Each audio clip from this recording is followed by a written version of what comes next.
Good to see all of you tonight. I encourage you to take out your Bibles and turn to John chapter 4. And we'll be staying there. We have some other verses we're going to read, but I'll put those up on the screen. But John chapter 4 is where we're going to do most of our reading. Usually, what I like to do is I like to just read a passage like this at the beginning and then give an explanation of why we're going to do that. But instead, I like to do the reverse. I like to give an explanation first, and then I like to read the whole passage that we're going to read. Uh, as you know, this is where Jesus goes and talks to the Samaritan woman, as we call her. And we meet her at a well, and Jesus does some teaching, and the Samaritan woman believes he's the Messiah, and she goes and she tells everyone in her village. Usually, when we cover this story, we talk about evangelism, which is a good place to talk about evangelism. And we'll continue to do things like that. But what I want to do is I want to look at John 4 just for Jesus's communication ability. That Jesus has a message, he has a thought, he wants to address an issue, and Jesus is able to thoughtfully communicate what he's thinking into the Samaritan woman's heart, her mind, and her inner soul. That he's able to effectively communicate a thought. And the more I've been thinking, especially with this year, of how much we have needed good communication ability. That it's important as a society, for one, that we can come up with a thought and we can effectively communicate that to hearers. A lot of church problems would be solved very early on if someone would just communicate what the issue was at the very beginning. A lot of family issues would be solved very early on if someone would just address the elephant in the room, right? If there was an issue that'd be corrected, if someone would just have the courage and the ability to communicate that, usually a lot of problems would be solved. A lot of issues just between two friends could be solved if someone would just communicate what the problem is and what can be fixed. What's the solution? I would say, and I think you would agree with me, that to be a Christian, you have to have some type of communication ability. Now, unless there's some type of issue with the mind, if there's some kind of mental disability, I could understand we would make an exception for that, and that person would do the best they could. But under normal circumstances, a Christian must be able to communicate an idea. And that not necessarily saying that it has to be public. It doesn't have to be they have to be able to talk to a big public audience. It doesn't mean they have to be able to teach little kids. It doesn't mean anything like that. They would have to at least be able to communicate a thought to a friend or to a loved one. Because how would they be able to correct a problem if they couldn't communicate that? How could they confess the name of Jesus Christ to an individual, to a friend or a loved one, if they couldn't communicate what Jesus is and what he's all about? How could they rebuke a brother or a sister if they did not have the ability to effectively communicate an idea? So I do not think this is just something we should talk about in some type of speech class, but I think this is something we should talk about in a church building. Now, thankfully, we have the greatest communicator that's ever lived right here. He was Jesus. And I've picked a story where Jesus doesn't communicate to a large crowd. Jesus isn't communicating to a big old assembly. Jesus is only communicating to one woman. And he is able to effectively communicate an idea from his heart into her heart. And let's read it. John 4:5. We'll read the whole thing as one unit. Verse 5 here, John 4. So he came to the city of Samaria, which is called Sychar, near the plot of ground that Jacob gave to his son Joseph. Now Jacob's well was there. Jesus, therefore, being wearied from his journey, sat thus by the well, and it was the 6th hour. A woman of Samaria came to draw water. Jesus said to her, "Give me a drink." For his disciples have gone away into the city to buy food. Then the woman of Samaria said to him, "How is it that you, being a Jew, ask a drink from me, a Samaritan woman? For Jews have no dealings with Samaritans." Jesus answered and said to her, "If you knew the gift of God, and who it is who says to you, 'Gives me a drink,' you would have asked him, and he would have given you living water." The woman said to him, "Sir, you have nothing to draw with, and the well is deep.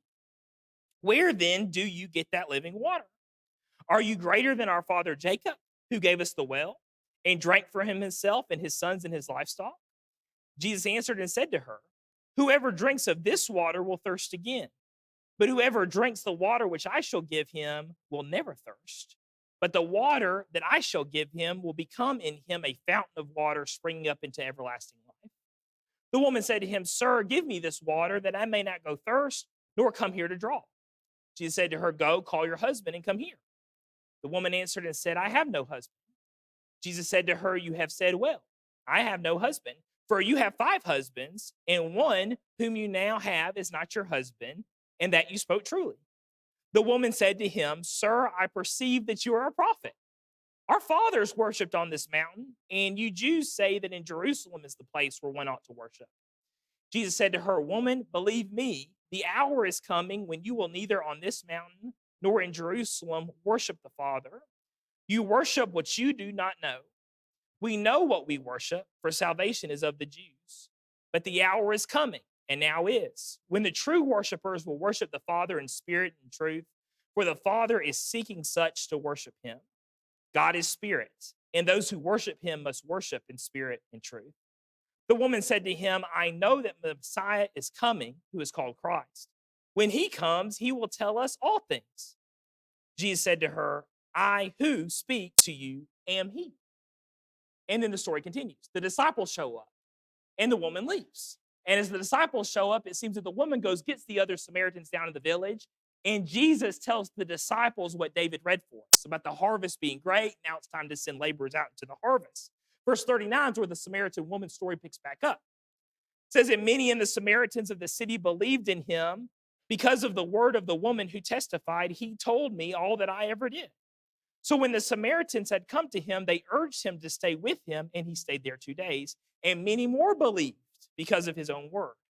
Then he said to the woman, they said to the woman, Now we believe, not because of what you said, for we ourselves have heard him, and we know that this is indeed the Christ, the Savior of the world.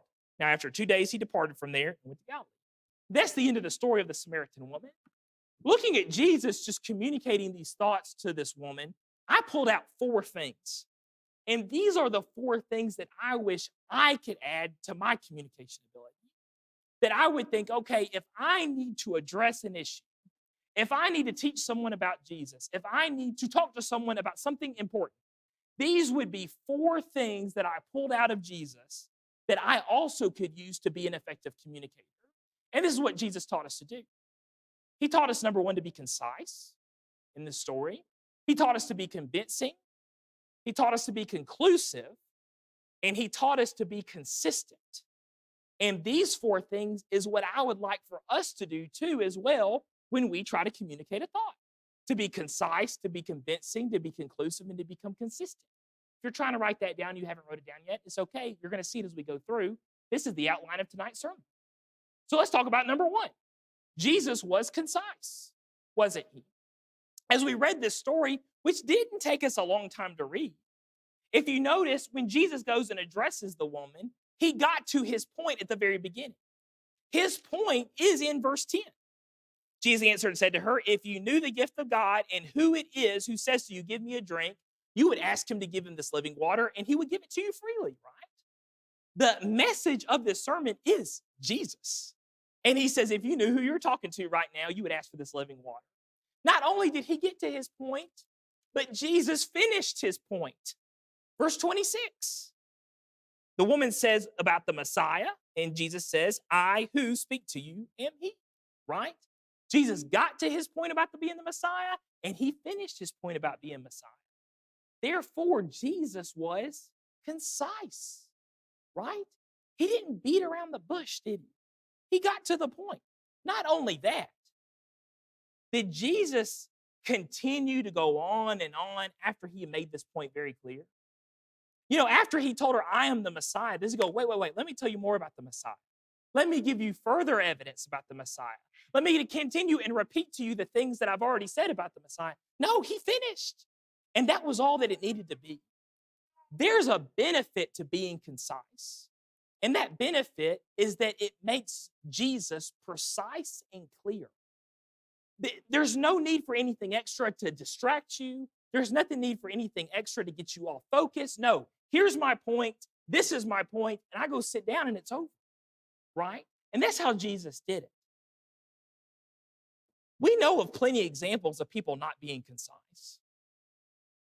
All I got to do is point to you to a bad sermon or a bad exhortation to know someone who's not concise, right? Because we've seen those things. And maybe we've even given those things where you have an individual that tries to communicate to a thought and they just won't finish it. And they're not giving you new information. They're just giving you the same information or extra information that isn't needed over and over again. And what do we wish they would do as they're continuing to go on and beat that point over and over again? Don't we all wish they would just sit down and stop? I do. It's more precise and clear when people will communicate a point, finish the point, and be done with it. You remember it. Those who give sermons and exhortations that's concise, to the point, and that's all it is the point, I remember those that much better. Because of that being that much precise and clear, you trim the fat, there's not a lot of clutter. And I think that's what Jesus did right here. He kept it simple, didn't it? I know sometimes when we feel like we need to go to talk to someone, we're thinking about other things we could bring up to help our point. Sometimes what we end up doing, though, is we end up bringing too much that's off the point to try to make the point to another individual. And we clutter it up, and it's no longer simple. But it needs to be simple, especially when we're talking about important things. Let's talk about this analogy he uses. You caught the analogy, right? Which is the water from the well. He asks her for a drink, and then he turns it on her and says, if you knew who asked you, you would ask them for a drink, right? And he talks about the living water. He says that this Messiah, this man, he can give you living water, and it will come into you like a fountain, and it will give you everlasting life. We're talking about the kingdom. We're talking about the blessings of the kingdom. Now, notice here, though, that his analogy about the water served his message that he gave to the woman. It was not the other way around. His message did not serve his analogy. And this is what I mean by that. And I can use preachers as another example. We end up communicating a lot. Have you ever heard a preacher tell a story? And years later, you still remember the story because it was that good of a story. But at the same time, you have no memory of what the point was. Hopefully, you've had that kind of experience. That there's good stories you remember that have been said from the pulpit, maybe good stories that have been said to you personally, but you have no memory about what the point is. Me and Jason tell each other those stories all the time because we're still trying to figure out what the point was of stories that we remember. So this woman here, she hears this story, she hears this great analogy, but what does she remember years later? Or what does she remember here at this moment? Well, the woman only remembers the message. Look at the end of this. The end of chapter 4, verse 39, look at what is said about the woman, or what the woman says. And many of the Samaritans of the city believed in him because of the word of the woman who testified. He told me all that I ever did. And then he even says later that the people come to her and say, we believe he's the Christ now, not because of what you told us, but because of what he has told us. What does the woman give to the villagers? The message that he is the Christ. That's the message she tells people. Does she tell them about the water? At least in our text, the water is not important. The analogy isn't important. What was important was the message. And when we decide to use analogies or stories or metaphors, we've got to do the same thing. We cannot use a metaphor that overpowers a message, but we can use metaphors that serve a message, right? And I think with our own memory, our memories will help us be able to tell, did we let the message truly shine through the metaphor, or did the analogy overpower the message? Jesus is someone who teaches messages, not just metaphors. And we all hope to be the same thing. Number 2, Jesus was convincing, wasn't he? And I think you would agree with me on this point. Convincing starts with compassion. That's where convincing starts with. In verse 9, you remember what he asked her at the very beginning. It really starts in verse 7. A woman from Samaria came to draw water. Jesus said to her, give me a drink, right? And this is the woman's reaction in verse 9. Then the woman of Samaria said to him, how is it that you, being a Jew, ask a drink from me, a Samaritan woman?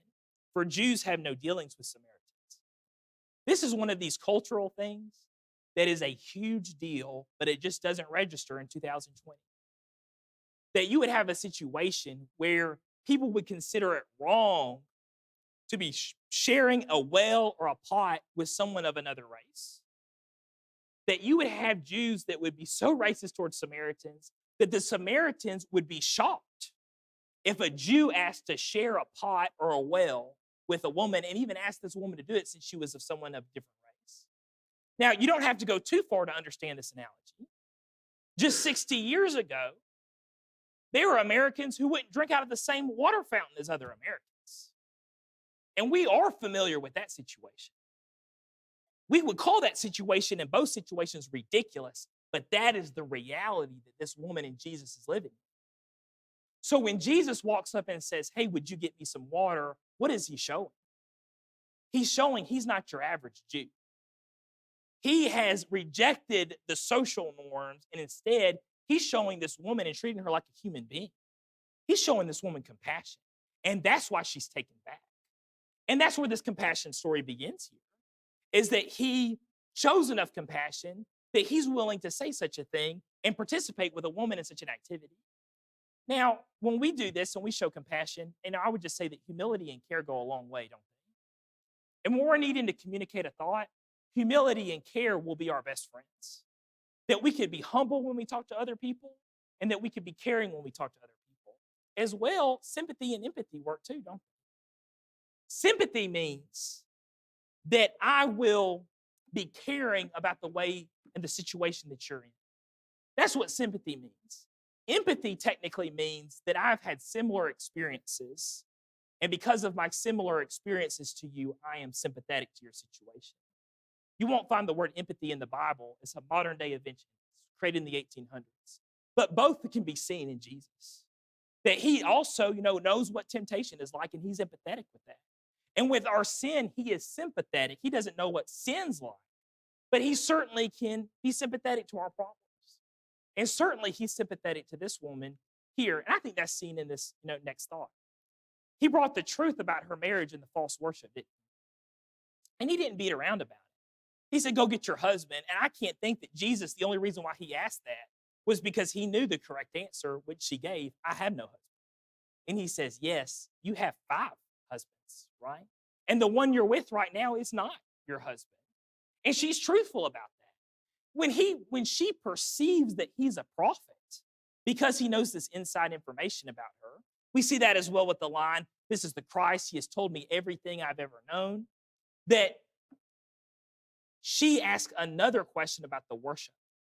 And that the question was, hey, we worship on this mountain, but Jews say they only worship in Jerusalem. What do you think about that?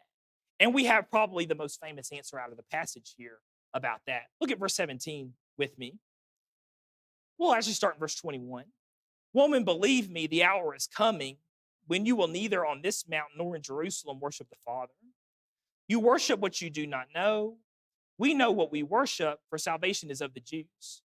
But the hour is coming, and now is, when the true worshipers will worship the Father in spirit and in truth. For the Father is seeking such to worship him. God is spirit, and those who worship him must worship in spirit and in truth. That, he did call her out on the issues, and we're going to talk about that next point, but he also put a focus on the rewards of the kingdom. He didn't look at this woman like it was a hopeless situation. When she readily back confessed that she was living with someone she didn't have the right to be living with, he agreed with her, but then started teaching her about the kingdom. When she readily admitted that she doesn't understand the way that worship's supposed to really work, he agrees with her, but he talks to her about where true worship really comes from. He gives her and offers her the rewards of the kingdom. Does Jesus humiliate her about it? Does he stress that she could reach the kingdom? He does stress that she can reach the kingdom. He even says that the Father's looking for real worshipers. And hey, this is how you are a real worshiper. You worship with spirit and truth, and the Father's looking for that. Basically, what he does is by giving her the solutions and explaining that the solutions are in her reach, he is convincing her to do what he's telling her to do. He gives her the option and expects that she can meet the option, right? He appeals to her as being this true worshiper who's possible to do it, right? And this is a key component of convincing that isn't just compassion. It's treating someone like you can solve this problem. Actually putting some hope into the person that, hey, this is an issue, but here are the solutions, and I believe you can meet these solutions. This isn't a hopeless cause, is it? Now, when we do treat other people like it's a hopeless cause, are we convincing? How can you convince anyone of anything if you think they're already doomed from the get-go? Why are you even bothering to talk to them in the first place? To be convincing, we must also be hopeful. And I know for some of us, we think that's black and white, but for others, I see it all the time. You have people that call people out on other things, but they don't treat the situation with any type of hope. That's not the way Jesus did. Jesus was a much more effective communicator than that. Another aspect of convincing is attempting to get your audience to believe that you are on their team, that you are rooting for them, you are on their team, and you want them to succeed. And it's not just to want that or to know that, it's to get the other person to believe that they believe that you're actually on their team. There's a lot of other convincing passages in the Bible. Probably the most famous one is 2 Timothy 4:2. And we're going to address another aspect of this later that has to do with this verse. Preach the word, be ready in season and out of season. Convince, rebuke, exhort with all long suffering and teaching. It's not good enough just to give somebody the truth. There's another aspect that needs to be that you convince the other person of the truth, right? It's not just passing on knowledge, it's convincing them that that knowledge is correct. Matthew 10:16. Behold, I send you out as sheep in the midst of wolves. This is Jesus talking to the early disciples. He says, therefore be wise as serpents and as harmless as doves. What does that mean? Well, that means that I treat people with kindness like a dove, but I also treat people with wisdom like a serpent. And that these things would work in hand to convince someone of the truth or the change that needs to happen. Look at Colossians 4:5.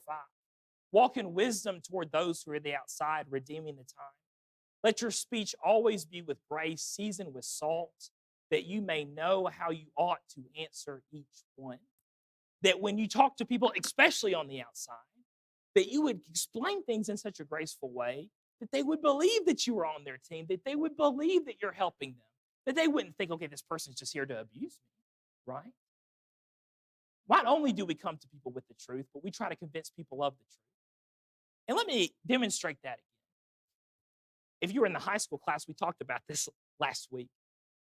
You know, if I'm teaching Bible class and someone says something wrong out loud, I'm going to correct it. But I can correct it in such a manner that that person would be convinced that I was still on their team and rooting for them, and I wouldn't hurt them or humiliate them. I would just convince them that they were wrong and that there was a better answer. There's ways to go about doing that, and I think they're here with Jesus. You know, be as wise as a serpent, as harmless as a dove. Let your speech be seasoned with salt. There's ways to go about that. I joked around with the high school kids the other day with it. When they spat out a wrong answer in class, my first reaction is I want to go, wrong. Raise your hand. Wrong answer. Next. And I can sometimes treat them like that. But is that the way that I respond when someone gives me a wrong answer in that Bible class? No, I told them I use different phrases. I'll say things like, well, I think I know where you're heading, but you need to go a little further. We'll say things like, I think you're on the right track, right? We'll say things like, I see where you're going, but you're not there yet. You're right on it. Keep on going, right? And we can answer people in such a way that, yeah, we rejected the idea, but we encourage their participation. And that would be a convincing way of sharing the truth. That would be the compassion element there, wouldn't it? And that's the sort of thing we need to be doing when we talk to other people. If they say something that's wrong, we can say they're wrong in different ways that's much more graceful and much more kind than just saying, this is not going to work, right? I think a little bit later, Riley said something, and I told Riley, I think you're on the right track. And I moved on, and I think they all knew what I meant. And Riley was on the right track. Jesus as well was conclusive, wasn't he? This is going to go along very well with convincing. Jesus called for change here with the woman. He didn't not address it, he addressed it. And I think especially with his marriage situation, right? that he says in verse 17, "You have well said, I have no husband, for you have 5 husbands, and the one whom you now have is not your husband, and that you spoke truly." He does conclude that she's in a bad place right now and that she needs to change. He was respectful, but he didn't delay in addressing the issues. Jesus will tell this thing to a stranger, but a lot of us struggle to tell things to our own family members and people we actually love and care about, don't we? And yet Jesus could be conclusive. And I think that's what made him an effective communicator. We can have a poor habit of starting a conversation with someone to talk about an issue, but we never actually address the issue. I've been in a situation where I encouraged someone to talk to somebody else about an issue they had with them. That they would come and they would talk to me about that issue that that other person had, and I finally go, okay, you need to go and you need to talk to them about that issue. And so I finally gave them the courage to do it. They got themselves all worked up and they said, okay, I'm going to go talk to them. And they went and talked to the person supposedly about the issue. They talked for about an hour. They come back and I say, hey, so did you handle it? They said, I handled it. It was great. We had a good time. Great. They move on. 2 weeks later, I go talk to the other individual that that person was supposed to talk to. And I said, so I heard so-and-so talk to you. Oh, yeah, it was great. They told me they loved me. We just really need to reconnect again, and we did. It was great. Okay, so he talked to you about the issue, right? Guy looks at me and says, what issue? He just came and told me that he loved me, and he wanted to make sure I knew that, and that he's happy when he sees me. And we gave each other a big hug. I didn't know there was an issue. We can make a poor habit of being so nervous and so worried that we never, ever address the elephant in the room. We'll go to talk to someone about an issue and we never actually say what the issue is.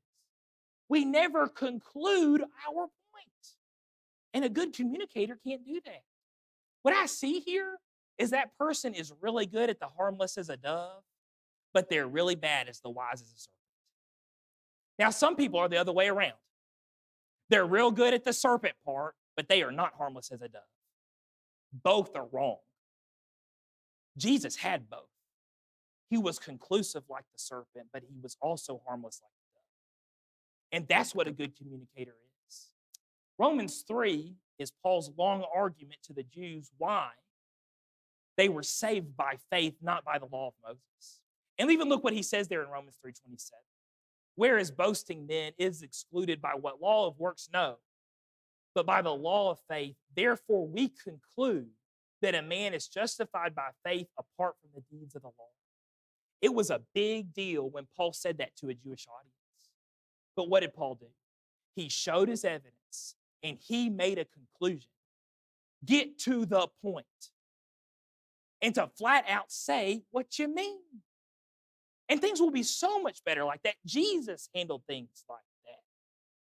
That you need someone just to spit it out and say what you conclude, what you believe, what you judge. And that way we can all move on and do something about it if something needs to be done about it. Now, this is where convincing comes in with this. By lovingly explaining evidence, we can convince others of our conclusions, can't we? And that's the way it should work. By lovingly explaining evidence, we can convince others of our conclusions. Jesus did that here. Now, his evidence was his teaching, and his evidence was knowing things about this woman that he could not have known unless he was the Messiah, or at least a prophet. And he had his evidence, and then he lovingly explained them. He came to his conclusion, and he convinced her of his conclusion that he was the Messiah. My mind here is that if you take any aspect of this out, you messed it up. If you take the lovingly part, you explained and convinced others of your conclusion, I think you did something wrong. Now, if you only have the love part, you lovingly convinced others of your conclusions, you never explained. Or even worse, you lovingly explained and convinced, but you never ever said your conclusion. What was the point of talking to me for an hour? Some of y'all that know me know that I'm a stickler about people coming and talking to me and never getting to the point. I think Darren knows this about me. Mr. Darren once said he enjoyed our phone conversations because we just get to the point, and we hang up on each other and we only talk for 30 seconds. I was with an individual once that had a problem with me. And they came up to me and they said, "Well, Andrew, I'm not trying to tell you what you should be doing. Andrew, you know I love you. You know I care about you. Andrew, you know I think you've been doing a great job. Andrew, you know. And then he walked out the door and left. I still don't know what he wanted. To this day, he had something to tell me. I'm still waiting. Because he couldn't get to the point. He couldn't spit it out. And I know it takes courage. And I know it takes a lot of hard work for some of us to get to the point. But if we are going to be successful communicators like Jesus Christ, we have to come to conclusions. And we have to say them out loud so other people can understand. How much better would we be off if we could all lovingly explain our conclusions? I think we would all be much better off. Jesus here in a simple outline of everything he says, you see he uses the compassion at the beginning with the water. He expresses the goals of the Messiah giving living water. He talks about the issues of the marriage situation and the worship, right? He gives her the solutions of true worship, and then he leaves her with some encouragement. The Father is looking for these true worshipers, and guess what? You're talking to the Messiah. When we're having to give ourselves the courage to go talk to someone, I think we can go through these 5 things. You need to talk to someone who you believe is gossiping about you. Here's 5 things to talk to him about right there. It's a good communication pattern that Jesus uses. You tell him, "Hey, I love you. Now, I've heard some things that you've said. I don't know if they're true or not, but I thought that you would want to address them, so I wanted to give you the benefit of the doubt. But I've heard that you've been saying this. Is this true or is this not true? Because if there's a problem, we can handle it right now, and we can talk about it. Do I need to forgive you? Do you need to forgive me? Is there something wrong going on here? We can fix it." And say, "Hey, I know we both love being a part of the brotherhood, and I know we both love Jesus, and we can continue on that together." That's all those things right there, and it was just a couple of sentences. And we got it all right here from Jesus' pattern. He's a great communicator. He's the best. Let's end on this. Jesus was consistent, wasn't he? And I'm going to bring this very quick. Jesus was consistent because of the end of the chapter. Remember back in chapter 4, verse 41, it says, "Many more believed because of his own word." Verse 43, "Now after 2 days he departed." Jesus was consistent because after teaching the Samaritan woman, he spent 2 days with the Samaritans. And for Jesus in the ministry, that's a long time to give a village. He spent 2 whole days with them, and he taught them too. So much so that they themselves believed that he was the Christ. The things that he told that woman, he practiced those things when he was living among her people for 2 days. He taught them the same things he taught her. And we can see that in Jesus' life. And certainly we would believe Jesus was consistent, right? I think it goes without saying that hypocrisy is a communicator's worst enemy. If you communicate a thought, but then you turn around and do the very opposite thing, you just murdered your message. And especially maybe even if you have the truth and you were right about your message, it gets to a point where it doesn't matter what the truth is anymore, that you get branded as a hypocrite. What I want to clarify about this is that hypocrisy is not living up to the standard that you teach. That's not just what it means. If we simply define hypocrisy as not living up to the standard that you teach, then you can put me down as a hypocrite. And I think all of us that have ever taught the Bible to anybody can put us down for a hypocrite if that's the definition. It can't be just not living up to the standard that you teach because, brethren, we teach a perfect standard. We teach Jesus Christ. And none of us live up to that standard, but we reach for it. Hypocrisy has a little bit more to it. Hypocrisy, I'll come back to that. Hypocrisy is having no care to reach for the standard you teach. That you teach something, but you have no care or interest to try to uphold that standard yourself. This is a type of person that would judge others with a standard that they don't truly believe in. That's what a hypocrite is. That's why Jesus and John the Baptist calls the Pharisees hypocrites. They teach a standard that they themselves don't even care about. A hypocrite is not a person who simply is doing their best to live up to a perfect standard that they're teaching. That person judges all, including themselves, to have the same standard, don't they? That's not a hypocrite. Some of our best communicators in the world are brethren that are scared to death of being hypocrites, and so they don't communicate anything at all. Have you been in a situation where you wanted to tell someone you really need to quit living that life? I've done that too. But you stopped because you went, man, I just don't want to be labeled as a hypocrite because I've done the same things. The only person that's not going to have that conversation with themselves was Jesus Christ. If you've gone through something and you know better from the hard way, you might be the best person to communicate and warn a brother or sister about that issue. You're not a hypocrite.